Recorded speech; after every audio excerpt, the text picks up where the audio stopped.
ইয়াউমা লা ইয়ানফাউ মালুন ওয়ালা বানুন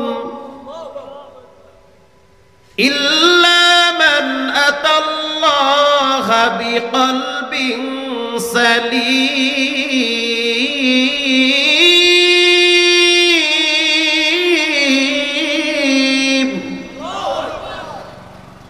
রব্বুল আলামিন বলেন, মাল কাজে আসবে না, সন্তান কাজে আসবে না। যেই সন্তানের জন্য রাত জেগে জেগে পয়সা কামান, সেই সন্তানও এক সময় কাজে আসবে না। যেই সম্পদের জন্য হালাল হারাম নাই, যেমনে পারেন হেমনে কামান, একটা সময় দেখবেন সম্পদও কাজে আসবে না। বর্তমান বাংলাদেশে ম্যাক্সিমাম সংসারের ভিতরে অশান্তি লেগে আছে জায়গা জমিন আর সম্পদ নিয়ে। এমনও বাপ দেখছি মৃত্যুর পর বাবার লাশ কবরে রাইখা ছেলেমেয়েরা বাবার সম্পদ নিয়ে মারামারি কারাকারি করে। শুধু তাই না, কর্ণফুলীর ঘটনা গোটা পৃথিবী দেখছে। বাবার লাশ ফালায় রাখছে, ছেলে দাফন করতে দেয় না। কি শুনছেন না? হ্যাঁ, গোটা দুনিয়ার মিডিয়া যেই আমলাকে বাড়ির দেয়। আমি যখন 15-16 সালে কেরানীগঞ্জ জুমা পড়াইতাম, যারা ঢাকা মোহাম্মদপুর চিনেন, মোহাম্মদপুর সেখানে একটা এলাকার নাম হলো বেরিবাদ, আল্লাহ করিম মসজিদ। আল্লাহ করিম মসজিদের পাশে একটা মার্কেট আছে, বিশাল বড় মার্কেট। নাম বললে এটা জায়গা মতো যাবে, দরকার নাই বলার। সেই মার্কেটের মালিক শত কোটি টাকা রেখে জীবনের শেষ 1 সপ্তাহ আইসিইউতে ছিল। কথা কি বুঝতেছেন? মানে অসুস্থ হয়ে বিছানায় পড়ে আছে, আইসিইউতে বেশি দিন না, 7 দিন ছিল। এরপরে হঠাৎ একদিন দুপুরের টাইমে বিদায় হয়ে গেল। সন্তানদেরকে দুনিয়ায় রেখে গেছে। সন্তানরা লাশ আনার জন্য হসপিটালে গেছে, পপুলারে। হসপিটালের যারা ম্যানেজমেন্ট ছিল তারা বলতেছে, বাবার লাশ তো নিবেন, হসপিটালের বিল তো দেওয়া লাগবে। কি বিল দেওয়া লাগবে না? তো বিল দিয়ে যান। কয় লাখ টাকা? কয় 12 লাখ টাকা দিয়ে যান। ওরে আল্লাহ, কয় কি? 3 সন্তান, 13টা সন্তান জানায় দিল যেই বাপ মারা গেছে, মরার পরে আবার কিসের বিল দিব? লাশ নিয়ে আপনারা করবেন কি? লয়া জানা আপনারা লাশ, টেহাও দিব না, বাপের লাশও দিব না। কি সুবহানাল্লাহ, নাউজুবিল্লাহ না নাউজুবিল্লাহ। অথচ শত কোটি টাকা বাবায় রাইখা গেছে, মরার পরে 12 লাখ টাকা দিয়া বাবার লাশ নিবে, বিল পরিশোধ করবে, এটাও সন্তানরা দিতে রাজি না। আল্লাহ যে কোরআনে কইছে যে মরার পরে ছেলে মেয়ে কাজে আসবে না, আমি দেখি এই বর্তমান যুগে, স্বার্থপরের যুগে, মরার আগেই তো ছেলে মেয়ে কাজে আসে না। বাচ্চা থাকতেই তো ছেলে মেয়ে কাজে আসে না। স্পষ্ট মনে রাখবেন, যেই বাপ তার সন্তানকে রব চিনায় না, যেই বাপ তার সন্তানদেরকে রাসূল চিনায় না, যেই বাপ তার সন্তানদেরকে টুপি চিনায় না, দাড়ি চিনায় না, তসবি চিনায় না, মেসওয়াক চিনায় না, ইসলাম চিনায় না, পশ্চিম চিনায় না, কেবলা চিনায় না, মসজিদুল আকসা চিনায় না, একটা টাইমে দেখবেন এই সন্তানরাও মা বাবাকে চিনবে না। আমনে কইলো ঠিক, না কইলো ঠিক, এটা ঠিক কথা।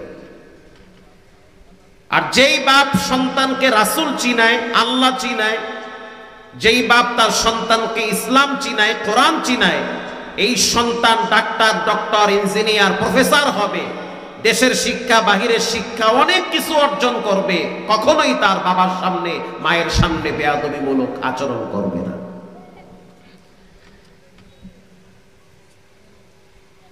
এবার ওই মুরব্বীর 2 মেয়ে আইসা বলতে আছে, বাবার শত কোটি টাকা রাইখা গেছে, আমাদের 2 বোনের যদি কানের দুল বিক্রি করি তাইলেও তো 12-14 লাখ টাকা এমনি হয়ে যায়, দাও বাবার লাশ, নেও টেহা। সাধারণত মেয়েরা বাবার ভক্ত বেশি হয়, বাবায় মারা গেলে মেয়েরা একটু বেশি কান্দে, কথা ঠিক না?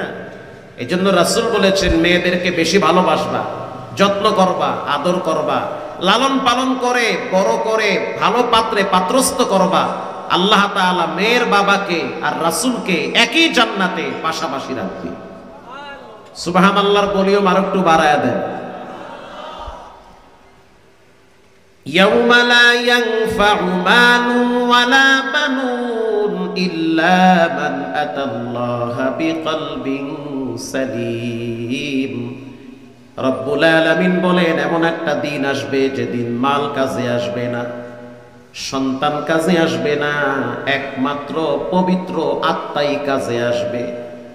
যেই অন্তরের ভিতরে কোনো নেফাকি নাই, যেই অন্তরের ভিতরে কোনো হিংসা নাই, কোনো বিদ্বেষ নাই, যেই অন্তরটা মসজিদের সাথে লটকানো হয়, যেই অন্তরটা কোরআনের সাথে লেগে থাকে, যেই অন্তরটা দিন বিজয়ের স্বপ্ন দেখতে পায়, আল্লাহ পাক বলেন এমন ফ্রেশ আত্মাগুলারে ডেকে ডেকে জান্নাতুল ফেরদাউসের মেহমানের গেট দিয়া ভিতরে ঢুকায় দেওয়া হবে। প্রিয় ভাইয়েরা আমার, এই প্রসঙ্গে রাসূলুল্লাহ একটা হাদিস বলেন, আলা উখবিরুকুম বিআহলিন নার, আমি কি বলবো জাহান্নামে কারা যাবে? রাসূল বলেন। সাহাবীরা বললেন, বালা ইয়া রাসূলুল্লাহ, অবশ্যই বলবেন জাহান্নামে কারা যাবে।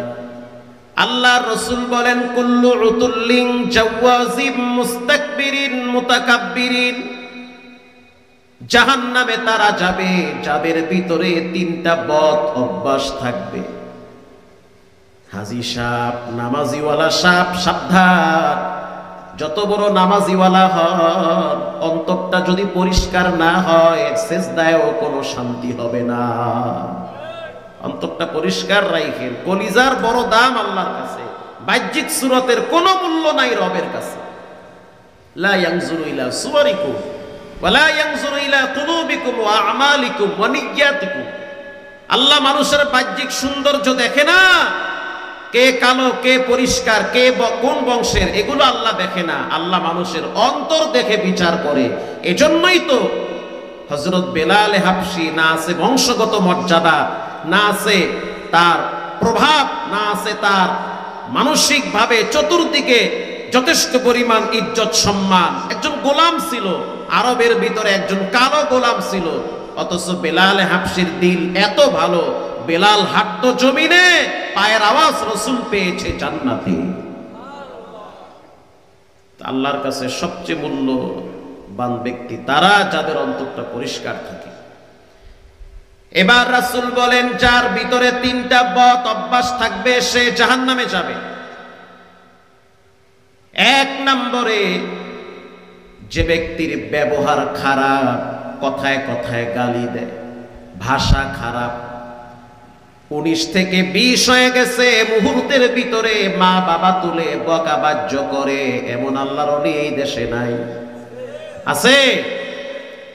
হাজী সাহেব অনেক আল্লাহওয়ালা মানুষ, কয়েকবার হজ করছে। আর একজনে কয়, ধুর বেটা, হাজী সাহেবের রাগ উঠলে টের বাবা হে কদ্দুর আল্লাহর ওলি, হ্যাঁ মিষ্টি বয়ান শুনলে তুমি অজ্ঞান হয়ে যাবে। মানে এমন কায়দায় গালি দেয়, মনে হয় যে হজ যা করছে সব থুইয়াইছে জেদ্দা এয়ারপোর্টে। রাসূল বলেছেন, তোমাদের ব্যবহার যেন খারাপ না হয়, ভাষা ঠিক করো। যারা প্রচন্ড বদ মেজাজি, এদের ঠিকানা আল্লাহর জাহান্নামে। 2 নম্বরে রাসূল বলেছেন, যারা অহংকারী তাদের ঠিকানা জাহান্নামে। পৃথিবীর শ্রেষ্ঠ অহংকারী ব্যক্তির নাম ছিল ইবলিস।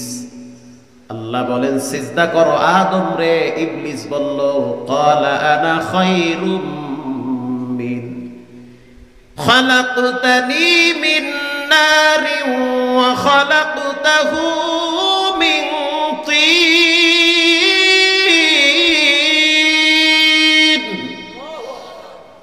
আমি কেন আদম রে সিজদা করব? আমি তো হইলাম আগুনের তৈরি, আদম হইল মাটির তৈরি। অথচ ইবলিস লম্বা টাইম রবের গোলামি করছে, সিজদা দিয়েছে, আল্লাহর হুকুমগুলা পরিপূর্ণ আদায় করার চেষ্টা করছে, কিন্তু জায়গা মতো গিয়ে অহংকারী করেছে। আদম হইল মাটির তৈরি, আমি হইলাম আগুনের তৈরি, কেন তার সামনে মাথা নত করব? ইসলাম পালনের ক্ষেত্রে যুক্তি চলবে না, কেন কিন্তু এই শব্দ ইসলামে চলবে না? রব বলছে নির্দ্বিধায় মেনে নেওয়ার নামই হলো মুসলমান। আল্লাহ পাক বলেন ইব্রাহিম আত্মসমর্পণ করো। ইব্রাহিম নবী কখনোই বলেন নাই কেন করব, কারণটা কি, কোথায় করব, কিভাবে করব। ইব্রাহিম নবী স্পষ্ট জবাব দিয়া বললেন ক্বালা আসলামতু লিরাব্বিল আলামিন, আমি আত্মসমর্পণ করলাম একজনের কাছে যিনি সমগ্র জগতের মালিক, তিনি হলেন কে? আমি তার কাছে আত্মসমর্পণ করলাম। এবার আল্লাহর রাসূল বলেন ৩ নম্বরে যার অন্তরে হিংসা থাকবে। বলেন ভাই কি থাকবে? হিংসার রোগ আমাদের ভিতরে আছে না নাই? অন্যের উন্নতি দেখলে আপনার কলিজার মধ্যে কামড় মারে। এত ভালো কেমনে চলে, এত ভালো কেমনে খায়, এত আরামে কেমনে চলে, ছেলে মেয়েগুলা মানুষ হইতেছে, এটা আপনার সহ্য হয় না। চার দোকানে বসে টুপি খুললে খালি গীবত করে। আল্লাহর রাসূল বলেন ইল্লা মুশরিক আও মুশাহিদ, শবে বরাতের রাত, শবে কদরের রাত, জুমার রাত, দোয়া কবুলের রাত, এই রাতগুলায় যদি কোনো বান্দা আল্লাহর দরবারে দোয়া করে তারপরও 2 শ্রেণীর দোয়া কবুল হয় না। নাম্বার 1 যারা মুশরিক, নাম্বার 2 যাদের অন্তরের ভিতরে আরেকজনের প্রতি বিদ্বেষ রয়েছে। ঠিক না বেঠিক? আরেকজনের প্রতি বিদ্বেষ। কেন আপনি মানুষ হয়ে আরেক মানুষের প্রতি বিদ্বেষ পোষণ করবেন? বিদ্বেষ পোষণ করতে হবে তাদের সাথে যারা নবীর দুশমন, তাদের সাথে আমার কোনো সম্পর্ক না। যারা ইসলামের দুশমন, কোরআনের দুশমন, তাদের সাথে আমাদের বিদ্বেষ থাকবে। ঠিক না বেঠিক? যে বলবে আমার কাবা বাইতুল্লাহ, যে বলবে আমার রব একজন, যে বলবে আমার নবী শেষ নবী, শ্রেষ্ঠ নবী, তার সাথে আমার দ্বন্দ্ব থাকতে পারে না। সে আমার ভাই, তার বিপদে আমি পাশে দাঁড়াইতে চাই। হাকিমুল উম্মাত থানবী রাহিমাহুল্লাহ তাআলা মুস্কি হাসিতে লেখছে মজার একটা কথা। কষ্ট হয় আপনাদের? একটু কষ্ট হোক, সমস্যা কি? একজন গরিব মানুষ রাত্রিবেলা ঘুমাইছে, জিন আইসা তারে বলতে আছে এই আমি কিন্তু জিন, আমার কিন্তু অনেক পাওয়ার আছে। আমগো এক একজনের হায়াত কিন্তু 1200 বছর, 1400 বছর, লম্বা টাইম দুনিয়াতে বেঁচে থাকি। আমগো নামে কোরআনে সূরা নাজিল হইছে, সূরা জিন। কুল উহিয়া ইলাইয়া আন্নাহু ইসতামা'a নাফারুম মিনাল জিন ফাকালু ইন্না সামি'না কুরআনান আজাবা। শুধু তাই না, আমগো এত পাওয়ার যে সুলাইমান নবীরে দাঁড় করায় রাইখে আমরা কিন্তু বাইতুল মুকাদ্দাস বানাইছি। আল্লাহু আকবার বলে। আমগো ভিতরে কিছু খারাপও আছে, কিছু ভালোও আছে। মানুষদের ভিতরে খারাপ ভালো মিল্লা আছে, জিনদের ভিতরেও কিছু ভালো আছে, কিছু খারাপও আছে। তবে জিনের অসওয়াসা খুব ভয়ঙ্কর। বাথরুমে কিন্তু বদ জিন থাকে। এজন্য নাচ ফালাক কইরা দেহটারে দম করবেন, নাইলে কিন্তু হঠাৎ দেখবেন ঘুমের ভিতরে চিক করে এমন জোরে মারছেন মায়া বলা জ্ঞান হয়ে গেছে না। নাচ ফালাক কইরা শরীরটারে বন করবেন। বাচ্চা কাচ্চা চিল্লাইলে আয়াতুল কুরসি কইরা ফু মারবেন, কারণ জিনেরা অনেক সময় ডিস্টার্ব করে। তো জিন এসে বলতেছে এই তোমার কিছু লাগবে? বলে হ লাগবে। কি লাগবে বলো বাবা, তুমি মানুষ আমি জিন, বলো তোমার কি লাগবে। যে যেমন তার চাহিদাও তেমন। সে বলতে আছে ভাই তুমি তো জিন মানুষ, তোমার অনেক পাওয়ার, তা আমার একটা গরু কিনা দিও, আমি তো হাল চাষ করি, একটা গরু দিলে আমি হাল চাষ করতে পারবো। খেয়াল কইরে, হিংসা মানুষের রক্তের সাথে মিশে থাকে। হিংসুকরা বাইতুল্লাহ গিয়া লাব্বাইকের আওয়াজ দিয়েও শান্তি পায় না, হিংসা ভরা ভিতরে। এখন জিন যখন বলল যে কি লাগবে, সে বলল কি লাগবে বলেন? গরু। তোমার একটা গরু দেবো, ঠিক আছে, শর্ত হলো তোমার লাগে যার লাগে ঠেলা ঠেলি আছে হেরা দেবো 2টা গরু। ঠেলা ঠেলি বোঝেন? মানে যার লাগে আপনার লাগে হিংসা, যারে দেখলে আপনার মাথা গরম হয়, যার ছায়া দেখলে আপনার দুপুরের খাওয়া নষ্ট হয়ে যায়, এমন লোক নাই আমগো লগে আশেপাশে? মানে লাইগা থাকে হারা দিন, খালি লাগে ঠেলা ঠেলি আসেই খালি। মসজিদে গিয়া 2 দিকে 2 জনে ফিরে বইয়ে থাকে, সালাম কালাম দিলে উত্তরও দেন, মানে ভিতরটা পচে গেছে কথা ঠিক না বেঠি? কেন এত হিংসা ভাই? আমি কি কাফের না বেঈমান? তুমি এত রাগ হইয়া চেহারাটা কালা বানাই আর একদিকে ফিরে থাও কা? সমস্যা কি তোমার? এত রাগ কা তোমার? আরে মসজিদে নববীতে একজন বেদুইন, একজন বেঈমান, একজন ইহুদি দাঁড়ায়া প্রস্রাব করা শুরু করছে। হযরত ওমর বলতে আছে, হুজুর কামটা করলো কি? তরবারি আছে, দিমুনি শেষ কইরা। এটা তো হাদিস। রাসূল বলতে আছে, এই ওমর, প্রস্রাব করার সময় বাধা দিলে কষ্ট হয়, বাধা দিও না, ওরে প্রস্রাব করতে দাও। সুবহানাল্লাহ বলেন। এই না রাসূলের আদর্শ। আর আপনার আমার আদর্শ কি? খালি খামসা খামসি।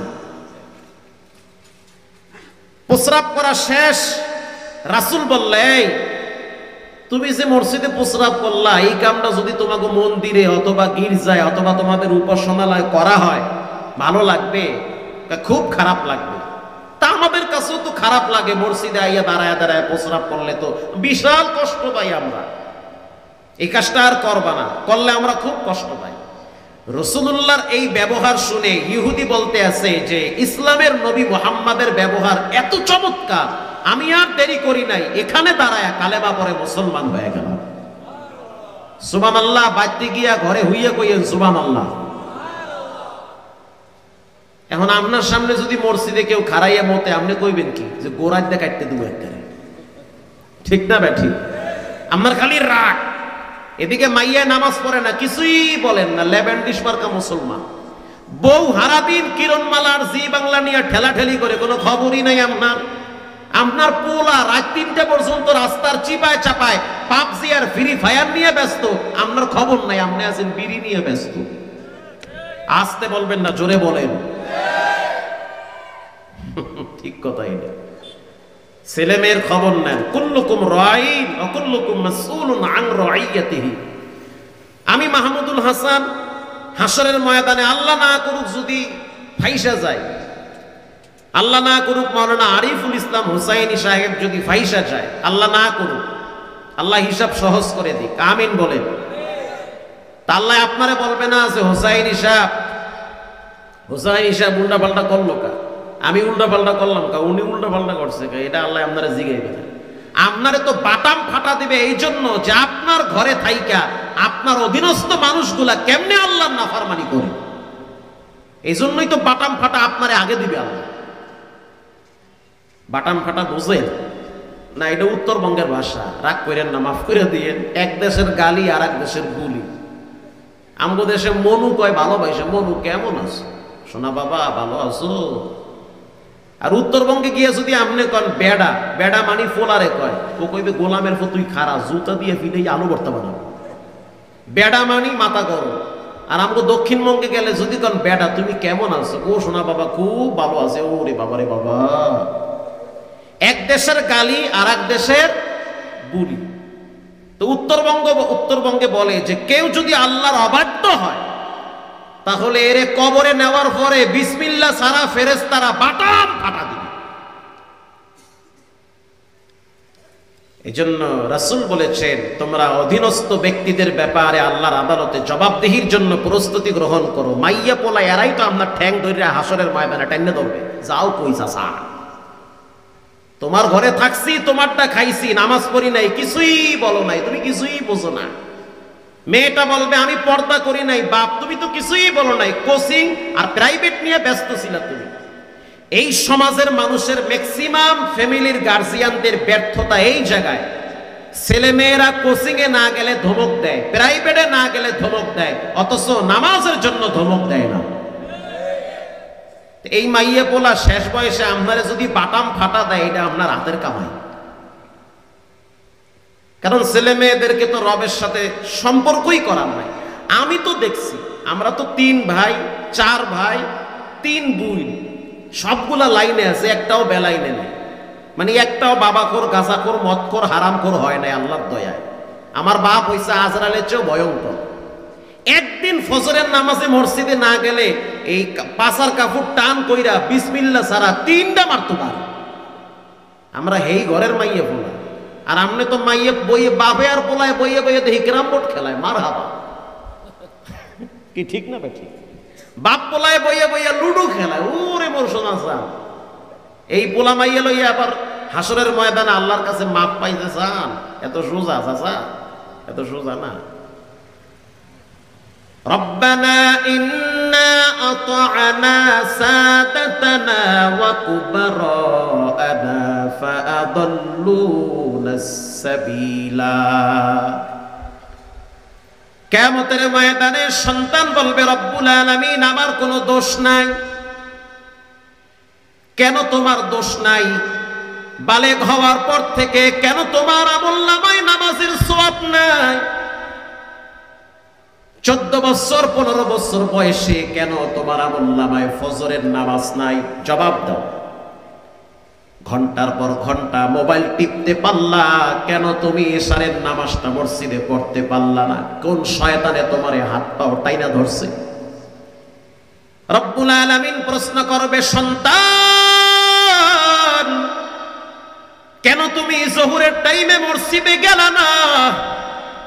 সন্তান বলবে, আমার কোনো দোষ নাই। দোষ কার? বলে আমার আব্বা আম্মার।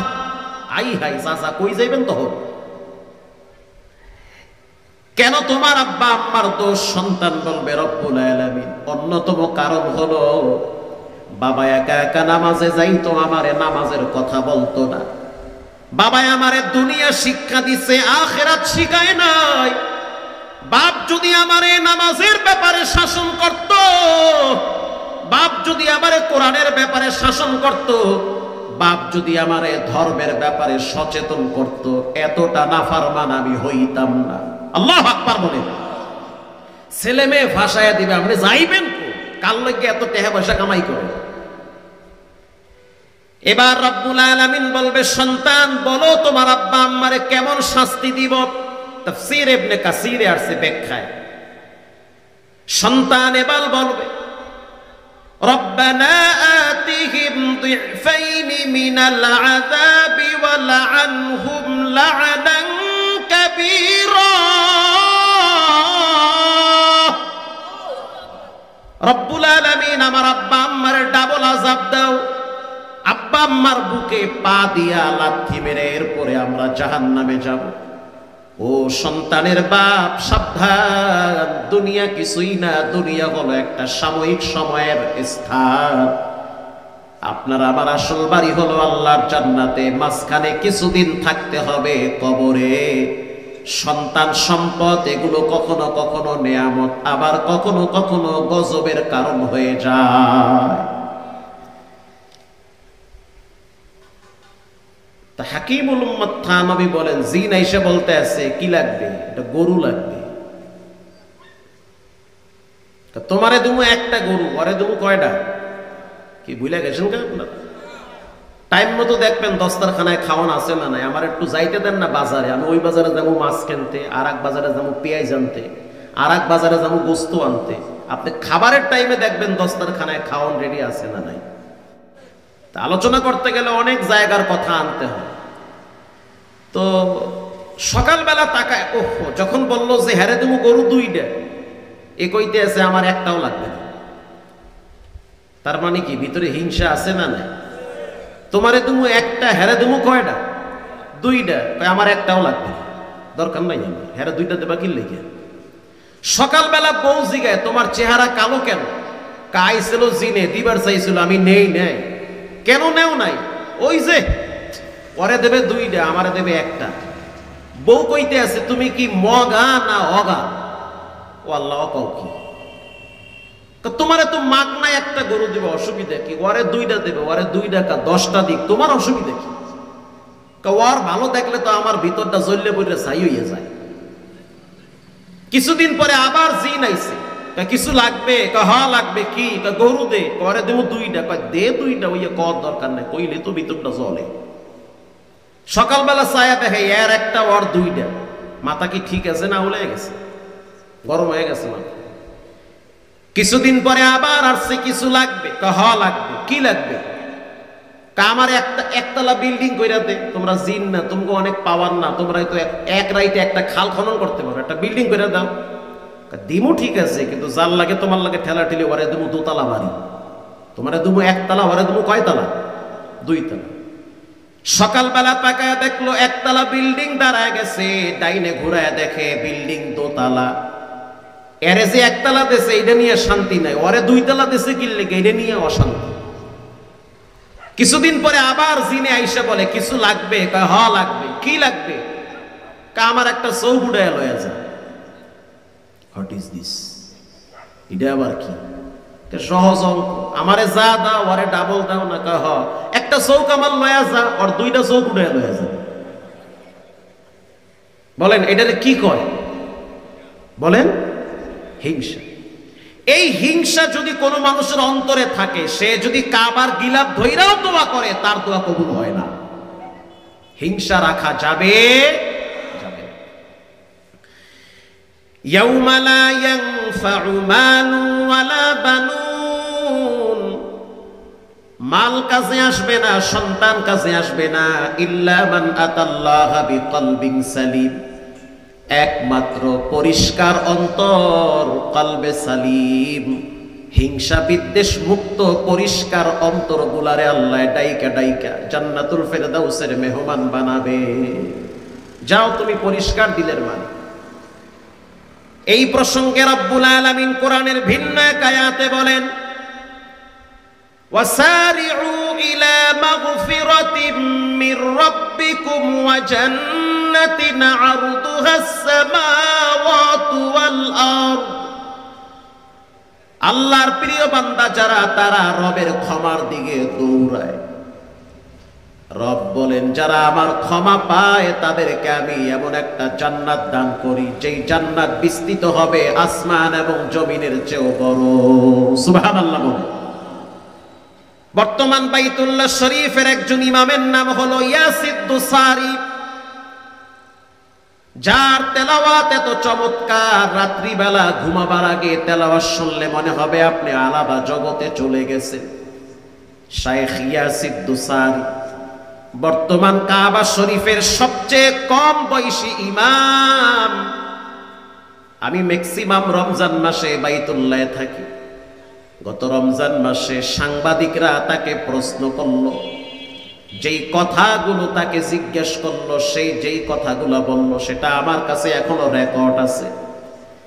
ইয়াসিদ দুসারি বলেন, পৃথিবীর ভিতরে সবচেয়ে হেদায়েতের মূল কেন্দ্র হলো বাইতুল্লাহ। আল্লাহু আকবার বলেন। এটা তার কথা না, এটা কোরআনের কথা, এটা আল্লাহর কথা। ইন্না আউওয়ালা বাইতিন উদিআ লিন-নাসি লাল্লাযী বিবাক্কাতা মুবারাকান ওয়া হুদাল লিল আলামিন। রব্বুল আলামিন বলেন, পৃথিবীর প্রথম ঘর এটা সারা পৃথিবীর মুসলিম উম্মার জন্য হেদায়েতের মার্কাজ বানায়া দিছি। তার মানে মানুষদের হেদায়েতের মূল কেন্দ্রবিন্দু হলো আল্লাহর ঘর, খানায়ে কাবা, বাইতুল্লাহ। সুবহানাল্লাহ বলে। ইয়াসিদ দুসারি বলেন, রমজান মাস প্রচন্ড রোদের তাপ, সূর্যের তাপের কারণে অনেক মানুষ তাওয়াফ করতে কষ্ট হয়। আর দ্বিতীয় জুমায় আমার ঘোষণা আসলো, আমার নাম, যে এই জুমায় আমাকে খুতবা দেওয়া লাগবে। সিরিয়াল আমার চলে আসছে।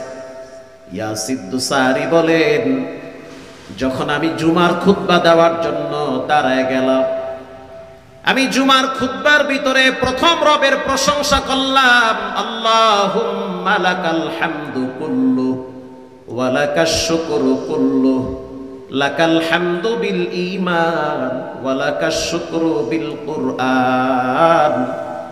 রব্বুল আলামিন, তোমার দরবারে কোটি কোটি শুকরিয়া যে তুমি আমাকে ইসলামের মতো চমৎকার একটি ধর্মকে বুঝার সুযোগ দিয়েছো। সুবহানাল্লাহ বলে।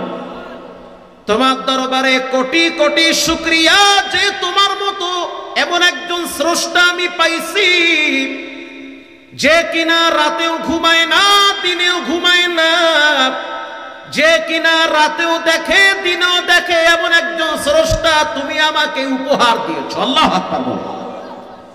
আমি এমন একজন স্রষ্টার গোলাম যে দিনেও ঘুমায় না, রাতেও ঘুমায় না, রাতেও দেখে দিনেও দেখে, তার শুকর আদায় করি। 3 নম্বরে ওয়ালাকাল হামদু কুরআন, তোমার দরবারে শুকরিয়া যে তুমি আমাকে কোরআনের মতো নূর দান করেছো। সুবহানাল্লাহ। জুমার খুতবার ভিতরে আমি বুঝতে পারলাম, কিছুটা অসুস্থতা অনুভব করলাম। জুমার খুতবা শেষ হয়ে গেল, আমি এবার জুমার নামাজের জন্য দাঁড়ায় গেলাম কাবার সামনে। আমি চিন্তা করলাম প্রথম রাকাতে তেলাওয়াত করব সূরা হাশরের শেষ 3 আয়াত। আমি যখন সূরা হাশরের শেষ 3 আয়াত তেলাওয়াত করলাম, আমার ইচ্ছা ছিল যে আমি প্রথম রাকাতে একটু বড় সূরা পড়ব, বড় আয়াত তেলাওয়াত করব, দ্বিতীয় রাকাতে একেবারে ছোট্ট সূরা পড়ব, কারণ রোদের তাপে মানুষ দাঁড়ায় থাকতে কষ্ট হয়। আমি প্রথম রাকাতে তেলাওয়াত করলাম হুয়াল্লাহুল্লাযী লা ইলাহা ইল্লাহু আলিমুল গায়বি ওয়াশ শাহাদাতি হুয়ার রহমানুর রহিম। তেলাওয়াতের ভিতরে আমি বুঝতে পারলাম আমার পিছনে কে যেন কাঁদতেছে। আমি দ্বিতীয় রাকাতে তেলাওয়াত করলাম সূরা আসর, ওয়াল আসরি ইন্নাল ইনসানা লাফি খুসর। আমি সংক্ষিপ্ত সূরা তেলাওয়াত করে যখন রুকুতে গেলাম, আমি বুঝতে পারলাম আমার পিছনে কে যেন কাঁদতেছে, তার কান্নার আওয়াজ আমার কান পর্যন্ত আসছে। আমি যখন সালাম ফিরাইলাম, বুঝতে পারলাম পিছন থেকে কে যেন সামনে আসতেছে। আমি আস্তে করে মাথা ঘুরাইছি, আমি দেখা বুঝতে পারলাম এক তরুণ যুবক, একেবারে অল্প বয়সী সাদা চামড়ার যুবক, মানুষ ঠেইলা আমার দিকে আগায় আসতেছে। নিরাপত্তা কর্মীরা তারে আটকায়া দিছে, সামনে আসতে পারবা না। তখন আমি বললাম, পুলিশ সাইরা দাও, সে আমার সাথে একটু কি যেন বলতে চায়, আর আমারও কেন জানি তার প্রতি একটু দুর্বলতা কাজ করছে। আল্লাহু আকবার বলেন। সাধারণত কাবার ইমামরা সবার সাথে কথা বলতে পারে না, বিধি নিষেধ আছে। তারপরেও যদি একান্ত বলতে চায়, তাও সবার সামনে বলতে হবে 2-1 সেকেন্ডের ভিতরে। যখন এই যুবক আমার দিকে আসলো, তখন আমি বললাম রাস্তা ছেড়ে দাও, কাছে আসো। কাছে আসছে। যখন কাছে আসলো, সে আমারে জড়ায় ধইরা বাচ্চাদের মতো হাউমাউ করে কেঁদে দিয়েছে। আমি প্রশ্ন করলাম, মা ইউবুকি কাইয়া শাবাব, কেন কাঁদো? তোমার চোখের অশ্রু কেন বায়া বায়া ইহরামের কাপড় ভিজে? যুবক আমারে বলল, হযরত শায়েখ শুনেন, আমার বাড়ি হলো ইউরোপ কান্ট্রিতে। আমার আব্বা আমার নাম রাখছে আব্দুর রহমান, কিন্তু গ্রামে আমার নাম হলো জুয়েল। আমি বন্ধু বান্ধবের পাল্লায় পইরা নষ্ট হইছি। মদের আড্ডাখানায়, ব্যভিচারের আড্ডাখানায় জীবনের অনেক সময় কাটাইছি। এই জীবনটারে আমি নষ্ট করে দিয়েছি। বন্ধু বান্ধবরা মিলে পরামর্শ করলাম, রমজান মাসে তো মদ খাওয়া যাবে না, জেনা ব্যভিচারের আড্ডাখানায় যাওয়া যাবে না, তো কি করা যায়? বন্ধু বান্ধবের ভিতরে একজন ছিল একটু ভালো, সে বলল চলো রমজান মাসে আল্লাহর ঘর খানায় কাবায় গিয়া গুনাহ কিছু মাফ কইরা আনি। আল্লাহু আকবার। তখন আমিও বললাম ঠিক আছে, চলো উমরায় যাই। আজকে সকালবেলা জেদ্দায় নামছি, এরপরে কষ্ট কইরা তাওয়াফ করছি। আইসা তাওয়াফ কমপ্লিট কইরা সিদ্ধান্ত নিছি ইমামের পিছনে দাঁড়ায়া সালাত আদায় করব। তো আপনার 2 কাতার পিছনে আমি দাঁড়াইছিলাম। যখন আপনার পিছনে দাঁড়াইছি, আপনার খুতবা আমি বৈশা বৈশা শুনছি। আপনার খুতবার এক একটা আওয়াজ আমার কলিজার ভিতরে তীরের মতো বিদ্ধ হয়েছে। আর যখন আপনি নামাজে দাঁড়ায়া কোরআন তেলাওয়াত শুরু করেছেন, তখন মনে হচ্ছে আমি আর একটা জগতে হারায় গেছি। জীবনে কত গানের আওয়াজ আমি কান দিয়া শুনছি, জীবনে কত নারীর আওয়াজ আমি শ্রবণ করছি, কিন্তু আজকে জুমার নামাজে আপনার তেলাওয়াত শুইনা মনে হইতে আছে আল্লাহর কোরআন নাজিল হচ্ছে। আমার দিল শান্ত হয়ে গেছে। তখন আমার মনে পড়েছে জীবনে আমি কত রকমের পাপ করছি, ও শায়েখ, আমি জানতে চাই রব্বুল আলামিনকে আমার মতো গুনাহগারকে মাফ করবে নাকি? জীবনটারে আমি ধ্বংসের দ্বার প্রান্তে পৌঁছায়া দিয়েছি। ইয়াসির দুসারি বলেন, তাকে আমি প্রশ্ন করলাম, বলো তোমার দিলে এখন কি চায়? সে বলল, হযরত আমি পাক্কা নিয়ত করছি জীবনে আর কোনোদিন নামাজ ছেড়ে দিব না। শুধু তাই না, প্রতি বছর যদি সুযোগ হয় আমি রমজান মাসে উমরায় আসবো। এই যেই সময়গুলো আমি এখন পার করতেছি মনে হয় পৃথিবীর শ্রেষ্ঠ সময় পার করতেছি। এবার ইয়াসির দুসারি বলে, আত্তাইবু মিনাজ যামবি কামাল্লা যামবালা। আল্লাহর রাসূল বলেছেন, কেউ যদি তওবা করে, কেউ যদি গোপনে নীরবে চোখের পানি ছেড়ে দিয়া বলে আল্লাহু হাজিরিন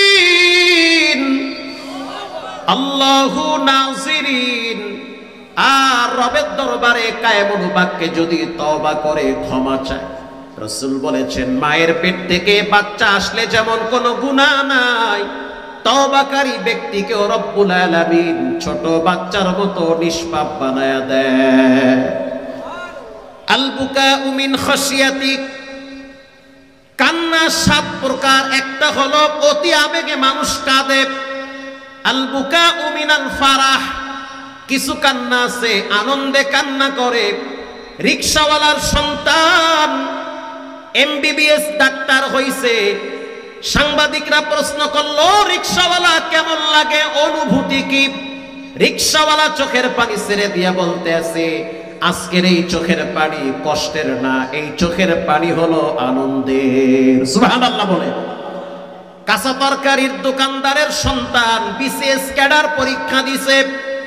শুধু তাই না, সারা বাংলাদেশের ভিতরে মেডিকেলে চান্স পাইছে যেই মেয়েটা তার বাবা অটো চালায়।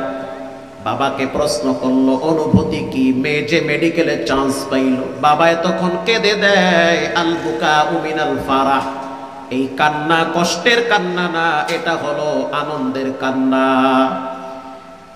আবার কিছু কান্না আছে আল বুকাউ মিন খাশিয়াতিক, আল্লাহর ভয়তে নীরবে চোখের পানি ছেড়ে দেয়। জীবনে কত অপরাধ তুমিও করলাম, আমিও করলাম, তুমিও করলাম, আমিও করলাম, পাপের গাঁটটি নিয়া নিয়া ঘুরতেছি, না জানি কোন দোকানে কাপনের কাপন চলে আসছে, না জানি কোন মসজিদে পালকিটা রেডি হয়ে গেছে। এজন্য রব্বুল আলামিন বলেন নিজের হিসাবটা আগে মিলাও। সন্তান সম্পদ এগুলা কিন্তু কাজে আসবে না। লা ইয়ানফাউ মালু ওয়ালা বানুন ইল্লা মান আতাল্লাহা বিকলবিন সালিম, একমাত্র রোগ মুক্ত আত্মা, গুনাহ মুক্ত আত্মাগুলারে আল্লাহ ডাইকা ডাইকা জান্নাতের দরওয়াজায় পৌঁছায়া দিবে। সুবহানাল্লাহ বলে। ফ্রেশ দিলের মানুষগুলারে আল্লাহ ভালোবাসে, দিলটারে ভালো করেন, পরিষ্কার রাখেন। বুখারী শরীফের হাদিস। আপনাদের কি কষ্ট হয়? আর 10 মিনিট কথা বললে কষ্ট হবে? এই 10 মিনিটের ভিতরে আমি ইনশাআল্লাহ হযরতকে মাইক দিয়ে দেব ইনশাআল্লাহ। বুখারী শরীফের হাদিস, রমজান মাস, এটা কিন্তু বুখারীতে আসছে, তাও দুর্বল না, সহিহ হাদিস, সব আলেমরা একমত। রমজান মাসে একজন সাহাবী নবীর কাছে আসছে, আয়েশা বলতেছে, হুজুর আমি কিন্তু রোজা রাখা অবস্থায় দিনের বেলা স্ত্রীর সাথে কিন্তু কাম গড়াই হেলাইছি। কি বোঝেন নাই মনে হয়? এইটাও কি ভাঙ্গিয়া খাওয়া লাগবে? কি কথা কর না কা, এটা কি খুললে খাওয়ার জিনিস? পোলাপান নাই এখানে, লেদা লেদা পোলাপান আছে, এত কিছু কি খুললে খাওয়া যায়? আবার বয়ান টয়ান শুনলে যাওয়ার সময় করবেন এইটা তো আর বুঝলাম না, এটা কইলো কি হুজুর? এক সাহাবী আইসা বলতেছে, হুজুর আমি আমার স্ত্রীর সাথে দিনের বেলায় গড়াই হেলাইছি। কি বুঝতেছেন সবাই? মাশাআল্লাহ, যাক বুঝে লাইছে, চাচায় আসতেছে মানে বুঝছে। এখন আমি কি করব? আমার তো মাফ লাগবে, আমার তো ক্ষমা করতে হবে। এই সাহাবী বড় সহজ সরল দিলের সাহাবী, গ্রাম্য সাহাবী, উটেরে পানি পান করা। আল্লাহর হাবিব বলল, তুমি কি চাও? বলে আমি মাফ চাই, আমারে ক্ষমা করা লাগবে। ক্ষমা ছাড়া কোনো রাস্তায় আমার শান্তি নাই, আমি মরার পরে কবরে গিয়ে ফিরে খাইতে পারবো না। আমি সহজ সরল সাহাবী। জাহান্নামের আগুন, ওরে সুবহানাল্লাহ, এত লাগার লগে লগে ছাড়তে উঠবে। কবরের দুই পাশের মাটির চাপ আর বাটাম ফাটা, ওয়াবই খাইতে পারবো না, মাফ করা লাগবে। গ্রামের সাহাবী, একেবারে সহজ সরল মানুষ, যা বলার নবীরে বলছে। আল্লাহর হাবিব তাকে বলল, একটা কাজ করো, যেহেতু রমজান মাসে স্ত্রী সহবাস আর পানাহার থেকে বিরত থাকা লাগে, তুমি তো গড়াইয়া লাইছো, তাহলে একটা কাজ করো, 60টা রোজা রাখবা। কয়টা? আর তো জোরে বলেন। 60টা। এই সাহাবী বলতেছে, হুজুর অকম কি, একটা রাখতে গিয়েই তো হইয়া পড়ছে, আবার 60টা, এই কি সম্ভব? আল্লাহর হাবিব বলতে আছে, তাহলে কাজ করো। কি করব? একজন গোলামকে আজাদ করে দাও। আমি তো নিজেই গোলাম। কথা বুঝেন নাই? রসুল যাই বলে সে বিষয়টারে খুব নরমালি নিয়ে ফেলাইতে চায়। 60টা রোজা রাখো। আমি পারুম না হুজুর, একটা রাখতে গিয়ে গড়াই হেলাইছি। তাহলে এক কাজ করো, একজন গোলাম আজাদ করো। হুজুর আমি নিজেই গোলাম, উটেরে পানি পান করায়, আমার এখন গোলাম আজাদ করতে, এই কি সম্ভব? তাহলে একটা কাজ করো, 60 জন মিসকিন রে খাবার খাওয়াও। হুজুর আমার চাইতে বড় ফকির এই দেশে কেউ আছে? আমি তো বড় মিসকিন। এটা কিন্তু বুখারীর হাদিস, মানে এটা সদরবদ্ধ কথা নাই, দামি কথা এটা। আল্লাহু আকবার জোরে বলেন। রাসূলুল্লাহর কথা হই না, কয় কি বেড়ায়? কইলাম রোজা রাখতে 60টা, কয় পারুম না। তাহলে একটা গোলাম আজাদ করো, কয় তাও পারুম না। তার 60 জন মিসকিন রে খাওন দাও, এইটাও পারুম না, আমি তো নিজেই মিসকিন। রাসূল বলল, তাহলে একটু ওয়েট করো। মুআজ ইবনে জাবাল মাথার উপরে আটার বস্তা নিয়ে, হাতের ভিতরে খেজুরের থলা নিয়ে রাসূলুল্লাহর সামনে হাদিয়া নিয়ে আসছে। ওগো আল্লাহর হাবিব, এই নেন খেজুরের গাঁটটি, এই হলো আটার গাঁটটি, এটা আপনারে হাদিয়া দিলাম। আল্লাহর হাবিব বলল ওই সাহাবের দিকে তাকায়া, এটা আমারে হাদিয়া দিছে, যাও এই আটার বস্তা আর খেজুরের খামি এই পুরাটাই তোমারে আমি দান করলাম, তুমি এই আটা আর খেজুর দিয়া 60 জন মিসকিনরে খাবার খাওয়াও। সুবহানাল্লাহ বলে। এই সাহাবী করলো কি জানেন? এই সাহাবী আটার বস্তা মাথায় নিছে আর খেজুরের ছড়ি হাতে নিয়ে একটু ঘুরে আইয়া কইতে আছে, হুজুর আমি দেখছি আমার চাইতে বড় মিসকিন কেউ নাই, এই আটার বস্তা আর খেজুরের ছড়ি আমার লাগবে। কথা বুঝেন নাই? কি বুঝছেন সবাই? বলেন এই সাহাবী কি শক্ত দিলের না নরম দিলের? সহজ সরল মানুষ, জম্মের সহজ সরল। এটা বলার সাথে সাথে বুখারীতে আসছে, রাসূলুল্লাহ হাইসা দিছে। যখন বিচারক হেসে দেয় তখন বুঝতে হবে বিচার আর শক্ত নাই, বিচার নরমাল হয়ে গেছে। কথা কন না কা? বিচার কি শক্ত আছে? যখন রসুল হাসে তখন বুঝতে হবে আল্লাহ হাসে। রসুল বলল, যাও তোমার প্রশস্ত দিল আর সুন্দর দিলের কারণে আল্লাহ তাআলা তোমাকে মাফ করে দিয়েছে, তুমি ক্ষমা।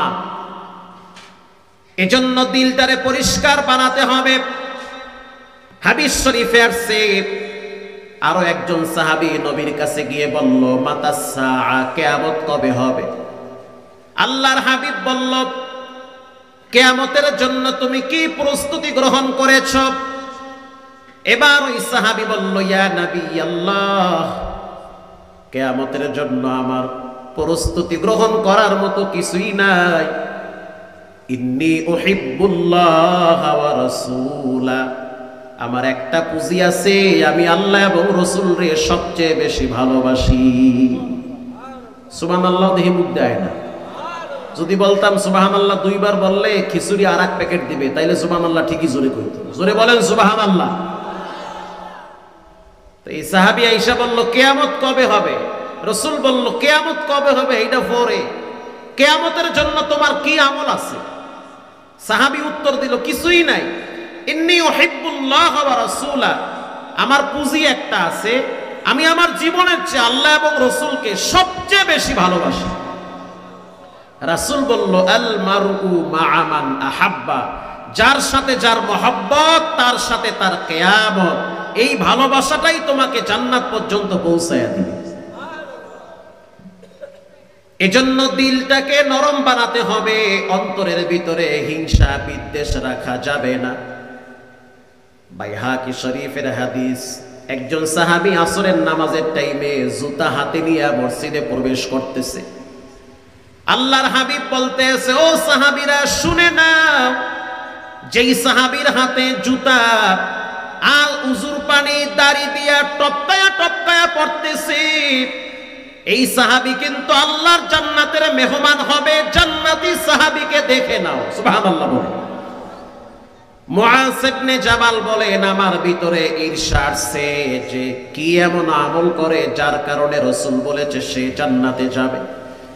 আমি তার সাথে তার বাড়িতে গেলাম, 3 দিন তার বাড়িতে থাকলাম, তার সাথে ঘুমাইছি, তার সাথে খাবার খাইছি।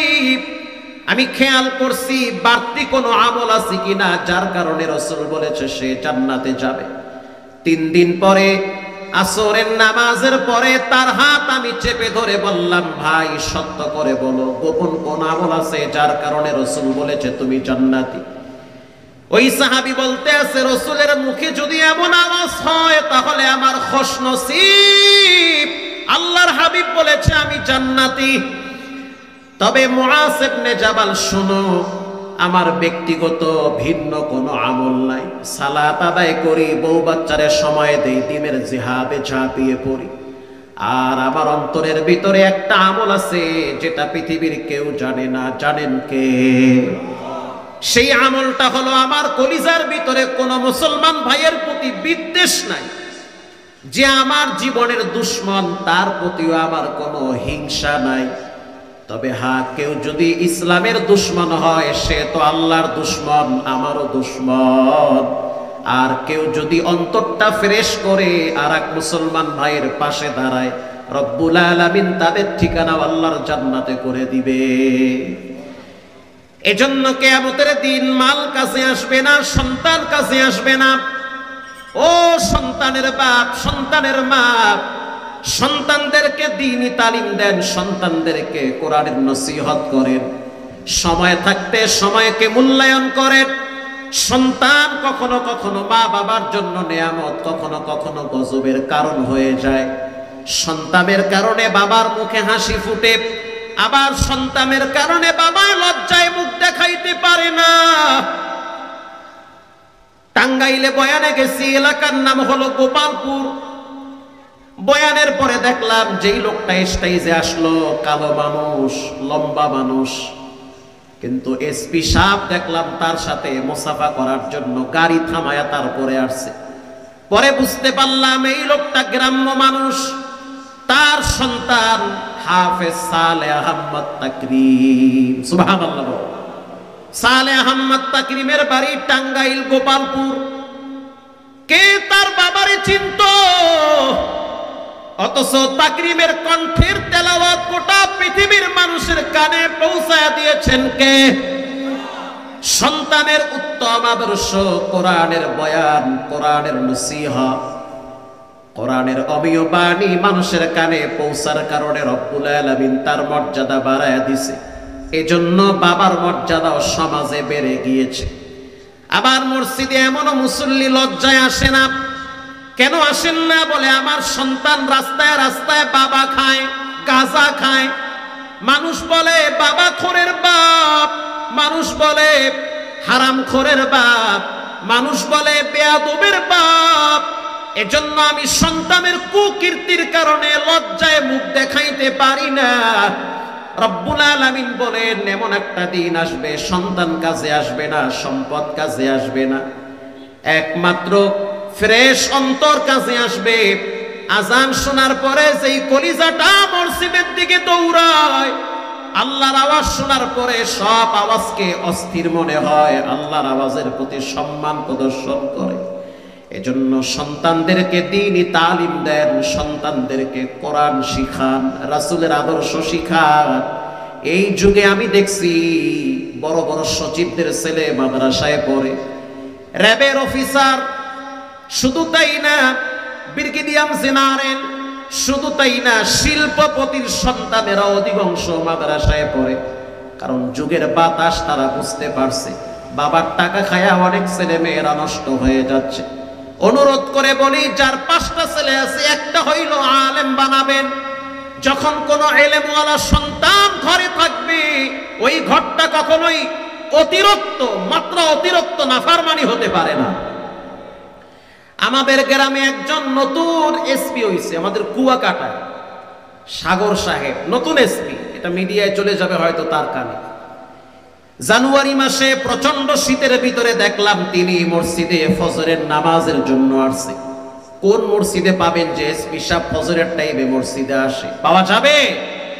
নাকটাই না ঘুমায়, এসপি সাহেব তো ব্যস্ত, মসজিদে আইবে ফজরের টাইমে, ওই আদা মরা যেটি হেডি আইবে, যেটির ঘুম ধরে না হেডি আইবে, লরে সরে না হেডি আই মসজিদে। জীবন টাগরা নওজোয়ান যুবক অল্প কিছু আসে, বাকিগুলা ওই রাত 3টা পর্যন্ত তাহাজ্জুদ পাবজি আর ফ্রি ফায়ার নিয়ে ব্যস্ত থাকে, এরপরে নাকটাই না ঘুম দেয়। কথা কর না কা, ফজরে খবর থাকে না। প্রশ্ন করলাম, ভাই আপনি ফজরের টাইমে মসজিদে? কারে কইেন না, আইতাম না শীতের ভিতরে, ঘরেই পড়তাম, কিন্তু প্যারায় পড়লে আইছি। প্যারা প্যারা বোঝেন তো? প্যারাও বোঝেন না, চিপায় পড়লে আইছি। কেমনে চিপায় পড়ছেন? বলে আমার বউ সে তো মৌলানা, আমার বউ হইছে মৌলানা মানুষ, বাবায় হাজী সাহেব মৌলানা মায়া বিয়া করাইছে। তো আমার স্ত্রী ফজরের টাইমে আমারে বলতেছে যে পুরুষ মানুষের জন্য জামাতের সহিত নামাজ পড়া ওয়াজিব, হয় তুমি মসজিদে যাও, না হয় কিন্তু আমি যাব। বউয়ের ঠেলায় পড়ে মসজিদে আইছে। তাহলে চিন্তা করছেন, ঘরের ভিতরে যদি 2-1টা মৌলানা থাকে, সব নাকটাই না ঘুমায় না, 2-1জন হইল নামাজের জন্য জেগে যায়। কথা কন না কা? হ্যাঁ ঠিক কথা। এজন্য সন্তানদেরকে কোরআনের তালিম দেন, মা বাবার সাথে ভালো ব্যবহার করেন। একজন পুরুষের সফলতার জন্য 2জন ব্যক্তি লাগে, 2জনই নারী, একজন হলো মা আর একজন হলো স্ত্রী। চান না এমন কোন যুবক এখানে আছেন চাকরি ভালো পাইতে চায়, ভালো টাকা পয়সা কামাইতে চায়, সম্মানী হতে চায়, মানুষের বাহবা পেতে চায়? এটা কে চায় না? সবাই চায়। সফলতা সবাই চায়। স্পষ্ট মনে রাখবেন, ঠান্ডা মাথায় বালিশে মাথা লাগায়া ভাববেন যে মোল্লায় কইছে কি, সফলতার জন্য 2জন ব্যক্তির সাপোর্ট লাগে, 2জন নারী লাগে। বলেন কয়জন নারী? 2জনই নারী। একজন হলো আপনার গর্ভধারিণী মা, মায়ের দোয়া লাগে। 2 নম্বরে স্ত্রীর সহযোগিতা লাগে। আপনি যত টাকা পয়সা কামান না কেন, স্ত্রী যদি বিচক্ষণ না হয়, জ্ঞানী না হয়, আপনাকে যদি সাপোর্ট না করে, আপনি এগিয়ে যেতে পারবেন না, বাধাগ্রস্ত হবে। কথা আছে না, ওই যে ডাক্তার মিজানুর রহমান আজহারি সাহেব বলছিল না একটা বয়ানে, নারীর মন বুঝলে নিয়ামত, না বুঝলে, ওইটাও দেখি বোঝেন আপনারা। মাঝে মাঝে মহিলারা জামাই গো কম্বল দিয়া যাইতে ধরে, এমন কাদায় যাইতে ধরে, সকালে দেখি মইরা বেহা হয়ে রয়েছে। এরমও লাশ ঘরতে অনেক বাইর করছে। কথা কন না কা? খাতা কম্বল দিয়ে শীতের দিনে একবারে যাইতে ধরে, লড়তেও পারে না বলে। তো নারীর মন কোন জায়গায় পেঁচায় থাকে এটা আল্লাহই ভালো জানে। এজন্য বিয়ে করার আগে টুমফুম করা যাবে না, দেখে হইলে বিয়ে করা লাগবে, জাত গোষ্ঠী দেখা লাগবে। বিবাহ করার আগে দেখতে হবে যে ঘরের মাতবাড়ি কি বাপে করে না মায় করে। যদি দেখেন ঘরের মাতবাড়ি পুরাটাই মা করে, তো বুঝবেন ওই ঘরের মেয়ে আপনার ঘরে আসলে আপনার ঘরের চাবি গাড়ি সব খেয়ে নিবে। তবে আমারই সব দায়িত্ব দাও, হিসাব নিকাশ আমার কাছে, মাস শেষ তুমি আমার কাছ থেকে বেতন নিবা। কথা কন না কা? ওই শিক্ষা তো ঘর থেকে নিয়ে আইছে। আর যদি দেখেন ঘরের কন্ট্রোলিং পাওয়ার বাবার হাতে, এক ধমকে মাই হইয়ে পড়ছে, মেয়েরে তীরের মতো রাখছে, ওই ঘর থেকে মেয়ে নিবেন, কসম আল্লাহর দাম্পত্য জীবনে সুখময় নেমে আসবে। আর এখন তো অনেক যুবকরা আছে শ্বশুর বাড়ি নাই, হ্যাঁ শ্বশুর বাড়ি হয়েছে পার্কে, শ্বশুর বাড়ি হয়েছে স্কুলের পিছনে, শ্বশুর বাড়ি হয়েছে ওই সিপাই চাপায় রিস্কার ভিতরে বিসমিল্লাহ ছাড়া বাদাম খায়। কথা কন না খা? প্রিয় ভাইয়েরা আমার, একজন পুরুষ মানুষের সফলতার জন্য 2জন ব্যক্তি লাগে, একজন হলো মা আর একজন হলো স্ত্রী। মা যদি আপনার জন্য দোয়া করে, কসম আল্লাহর, বাদাম বিক্রি করে খাইলেও দিলের ভিতরে একটা শান্তি পাওয়া যায়।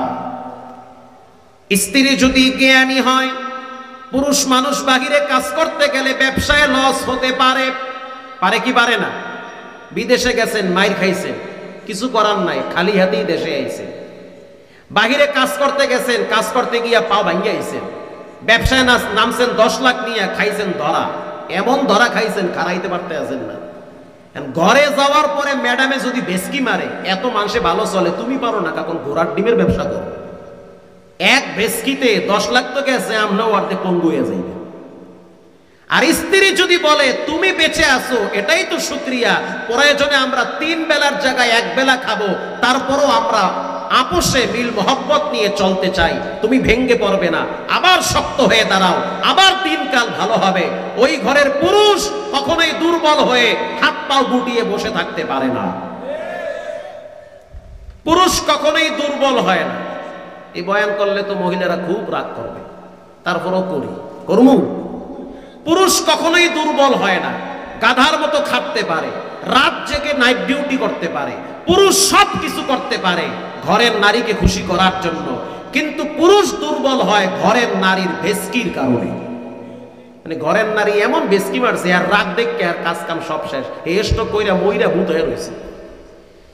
এজন্য রব্বুল আলামিন বলেন, লা ইয়ানফাউ মালুন ওয়ালা বানুন, মাল কাজে আসবে না, সম্পদ কাজে আসবে না, সন্তান কাজে আসবে না, পরিষ্কার আত্মা কাজে আসবে। অন্তরটাকে নরম বানান, জাহান্নামের আগুন থেকে নিজেকে বাঁচান, কবরের জন্য প্রিপারেশন নেন। বাংলাদেশের ভিতরে প্রতিদিন মানুষের লাশ দাফন হয়। এই কক্সবাজার রোডে কত মানুষের লাশ আমি দেখছি। আমি বছরে না হইল 20 বার কক্সবাজার মাহফিলে আসি। কক্সবাজার এমন কোন এলাকা নাই যেখানে আমি বয়ান করতে যাই না। সেই খুরুশকুল বলেন, ঈদগাহ বলেন, উখিয়া বলেন, টেকনাফ বলেন, অলিতে গলিতে আমি সেখানে বয়ান করি। এমনও লাশ রাস্তায় দেখছি, জাহাঙ্গীর কবির নানক সাবেক এমপি ছিল ঢাকা, তার সন্তান ড্রাইভ করতে গিয়া চকরিয়ায় গাড়ি অ্যাক্সিডেন্ট করছে খুঁটাখালীতে। ফজরের টাইমে ইমাম সাহেব নামাজের জন্য যখন মসজিদে যাবে, তাকায় দেখলো গাড়ির গ্লাস ভাঙ্গা, মানুষের রক্ত রাস্তায় পড়ে আছে। যখন তিনি রাস্তার ঢালে নাইমা তাকায় দেখতেছে, মনে হইতেছে গরু জবাই করছে, রক্ত গলা দিয়া পড়তে আছে, আর মানুষ গোংরানির আওয়াজ বের হয়। টাইনা টাইনা 3-4টারে উপরে উঠাইলো, মাদ্রাসায় নিয়ে গেল। তাকায় দেখলো 10-15 মিনিট জীবিত ছিল, পরে হার্ট শেষ হয়ে গেছে, ভিতর থেকে রুহু বেরিয়ে গেছে। এই রোডে কত মায়ের সন্তানের লাশ পড়ে থাকে, ম্যাক্সিমাম দিনে গাড়ি অ্যাক্সিডেন্ট হয়। তামিম ইকবাল তোমাদের চট্টগ্রামের সন্তান, কি হয়ে গেল? মুহূর্তের ভিতরে স্ট্রোক করে বিছানায় পড়ে গেছে। তরুণ নওজোয়ান যুবক কল্পনা করতে পারে নাই যে অল্প বয়সে স্ট্রোক করব, ঠিক না বেঠিক? শুধু সে একা নয়, খেলোয়াড় জগতে অনেক খেলোয়াড় আমার চোখ দেখছে, আমি মুগদা মেডিকেলে দেখছি, ক্যান্সার রোগে আক্রান্ত হয়ে চিকিৎসার টাকাও নাই। এক সময় কোটি কোটি টাকা কামাইতো, এখন চিকিৎসার জন্য মানুষের কাছে হাত পাইতা জীবন চালাইতে হয়। বান্দা চাইলে কিছুই পারে না, রব চাইলে সবই পারে। এজন্য যুবক যারা পায়ে হাত দিয়ে বলি, বর্তমান মানুষ বেশি দিন বাঁচে না। এই হায়াত নামের রেলগাড়ি চলতেছে, মৌত নামের স্টেশনটা সামনে দাঁড়িয়ে আছে। আজ থেকে পাক্কা নিয়ত করে নাও, জীবনে কোনোদিন নামাজ ছাড়বো না, হারাম খাবো না, আল্লাহর ভয় অন্তরে ঢুকায়া নাও। রাত্রিবেলা দরজা জানলা লাগাইয়া চোখের পানি ছেড়ে রবের দরবারে কাঁদো। আজকে সুস্থ আছো, হাত পাতা লাগে না, জীবনের শেষ প্রান্তে এসে ভিক্ষা করা লাগতে পারে। আমি তো খুব আল্লাহরে ডরাই, রব্বুল আলামিন যেই সম্মানে রাখছেন না জানি কখন রাস্তায় ফালায়া দেন। কত মানুষকে দেখছি স্ট্রোক করে চেহারা বেঁকা হয়ে গেছে, হাঁটতেও পারে না।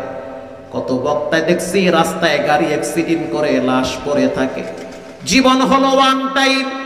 রাসূল বলেছেন, ওয়া হায়াতাকা ক্বাবলা মাউতিক, মৃত্যু আসার আগে সময়টাকে মূল্যায়ন কর, যে কোনো টাইমে মৃত্যু চলে আসবে। এজন্য আমি ছোট্ট আকারে বলি, 3টা কাজ নিয়মিত করা লাগবে। 1 নম্বরে যথাযথ প্রতিদিন সালাত আদায় করা লাগবে, ইনশাআল্লাহ বলেন। 2 নম্বরে জীবনে কোনোদিন আপনার ব্যবহার দ্বারা মা বাবাকে কষ্ট দিবেন না। আমি তো বলি আমার একটা পাওয়ার হাউস আছে, সেটা হলো আমার মা। আমি আমার ম্যাডাম রে বলছি, তোমার মতো ম্যাডাম 10টা আইলে গেলে আমার পশম লড়বে না, কিন্তু মায়ের অভিশাপ যদি আমার জীবনে থাকে, এক কদম সামনে আমি ইজ্জত নিয়ে আগাইতে পারবো না। জীবনে কখনোই মা বাবাকে কাঁদাবেন না, জীবনে কোনোদিন আব্বা আম্মার সাথে দুর্ব্যবহার করবেন না। 3 নম্বরে, পারলে মানুষের উপকার করেন, না পারলে ক্ষতি করবেন না। কারণ বুখারী শরীফের হাদিস, রাসূল বলেছেন, এক ভাই যদি বিপদে পড়ে আর এক ভাই যেন আগায়া যায়। কথা ঠিক না বেঠি? যদি তুমি হাত গুটাও আর যদি তালি মারো যে বিপদে পড়ছে, ঠেলাটা বুঝুক ঠেলাটা, চিপায় পড়লে বুঝুক ঠেলাটা। স্পষ্ট মনে রাখতে হবে, তার বিপদে যদি তুমি হাসি দাও, তোমার এমন বিপদ হবে যেখানে রবের সাহায্য ছাড়া কারো সাহায্য কাজে আসবে না। এজন্য পারলে উপকার করো, না পারলে ক্ষতি করা যাবে না। একজনের ক্ষতি করবেন, 10 জন আল্লাহ আপনার পিছনে লাগায়া দিবে। আপনার ছেলে মেয়ে বউ বাচ্চা নিয়ে কেমনে চলবেন? এদিকে শান্তিতে আছেন, ঘরে শান্তি নাই, আপনি বউ 2 জনের শান্তিতে আছেন, মাইয়া শান্তিতে নাই। ফ্যামিলির একজন যদি অসুস্থ হয়, পুরো ফ্যামিলি তো পঙ্গু হয়ে যায়। পারলে উপকার করেন, এমনকি পশু পাখির সাথেও বেয়াদবি করবেন না। হাদিসে আসছে, বেশ্যা নারী কুত্তারে পানি খাওয়াইয়া জান্নাত পাইছে। হাদিসে আসছে, একটা বিলাইরে বাইন্দা খানার অভাবে কষ্ট দিয়া জাহান্নাম কামাইছে। এজন্য আজ থেকে পাক্কা নিয়ত করি, নামাজ ছাড়বো না, হারাম খাবো না, মা বাবার সাথে বেয়াদবি করবো না, জীবনে কোনোদিন মানুষের উপকার না পারলে ক্ষতি করব না। দিলটা যদি ভালো থাকে, তওবার নিয়াইতে 2টা হাত আল্লাহকে দেখায়া দাও। নারায়ে তাকবীর। রব্বুল আলামিন এই হাতগুলো আপনি জীবনে একবার খানায় কাবার কালো গিলাফের সাথে লাগায়া দেন। জীবনে একবার রাসূলুল্লাহর কদমে চুম্বন করার তৌফিক দান করেন, বলেন আমিন। রঙ্গে তাকওয়া, রঙ্গে সিদিকু, রঙ্গে দিন, তা'আবদু বাকিবু আদবর আবেদি। আজকের এই মাহফিলটা হতে আপনারা খুশি না বেজার? খুব খুশি। অনেক লোকজন বসে আছে। আপনারা কি তবারকের জন্য বসে আছেন নাকি? তবারক যদি না পান কষ্ট হবে?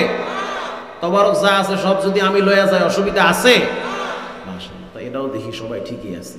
আল্লাহ তাআলা আপনাদেরকে শেষ পর্যন্ত থাকার তৌফিক দান করুন। রাত অনেক হয়ে গেছে, আমি সংক্ষিপ্ত ভাঙ্গাচোরা 2-4টা কথা যা বললাম, দিলটারে ফ্রেশ নিয়ে চলবে। আলহামদুলিল্লাহ, ভালো একটা দিল নিয়ে চলি, সবাই লাগে আমার সম্পর্ক ভালো, কারোর সাথে কোনো হিংসা নাই। আমার সম্পর্ক খারাপ হলো নাস্তিক আর ইসলাম বিদ্বেষীদের সাথে। তোমার সাথে আমার কেন সম্পর্ক খারাপ? তুমিও রাসূলকে মানো, আমিও রাসূলকে মানি। তোমার আমার দ্বন্দ্বের কারণে আজকে নাস্তিকরা রাসূলকে গালি দেওয়ার সুযোগ পায়। আল্লাহ তাআলা আমাদের পরস্পরের ভিতরে মিল মহব্বত তৈরি করে দিক, বলেন আমিন সুম্মা আমিন। ওয়া আখির দাওয়ানা আনিল হামদুলিল্লাহি রাব্বিল আলামিন। আপনাদের ইমাম সাহেব অনেক কষ্ট করছে, সভাপতি সাহেব